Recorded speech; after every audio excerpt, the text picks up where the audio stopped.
大家好，我是小颖。今天我们用鸡胸肉来做好吃的。首先准备4块鸡胸肉，倒入清水，把它清洗干净，然后控干水分，再切成小块。鸡胸肉没有脂肪，怕长肉的朋友多吃一点也没有关系。然后放入绞肉机里，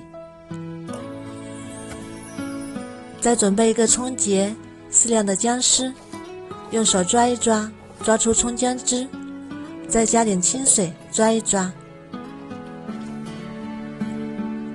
再把葱姜汁倒入鸡肉里，再准备一个小碗，打入2颗鸡蛋，先把蛋黄取出来，等着备用。再把鸡蛋清倒入鸡肉里，加1勺盐，鸡汁提鲜，2勺料酒，适量的胡椒粉，然后盖上，把它打成鸡肉泥，像这样就可以啦。再加入2勺木薯淀粉，顺着一个方向搅拌，一边摔打一边搅拌，搅拌至鸡肉上劲。这样做出来的鸡肉泥吃起来 Q 弹有嚼劲，像这样就可以。再准备一个饭盒，边缘抹上食用油，底部垫上一张油纸，方便等一下取出。再把鸡肉泥倒入饭盒里，用力压一压，排出里面的空气，然后把表面抹平整，再盖上耐高温的保鲜膜，用牙签扎几个小洞，帮助排气。然后放入蒸锅中，大火蒸30分钟。我们再来准备一个料汁，大蒜切成蒜末，装入碗中备用。再准备适量的青红椒，先切圈，再切碎，装入碗中。再加2勺生抽，2勺香醋，1勺香油，搅拌均匀备用。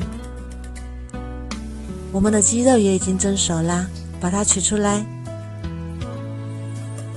再把鸡蛋黄搅散，倒入鸡肉里，再给它晃动一下，铺均匀，然后再盖上保鲜膜，放回锅中，大火再蒸8到10分钟。时间差不多啦，稍微放凉，再把它取出来，用小刀在边缘划一圈，香喷喷的午餐肉就做好啦。再把它切成自己喜欢的形状，切片或者是块都可以。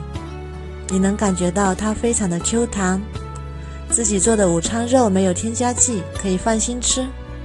用鸡胸肉做的，吃多了也不会发胖，这样就可以直接吃啦。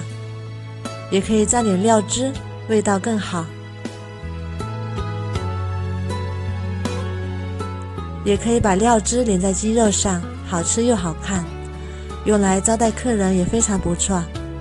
如果你喜欢也试试吧。喜欢我的视频就关注我吧，谢谢您的支持。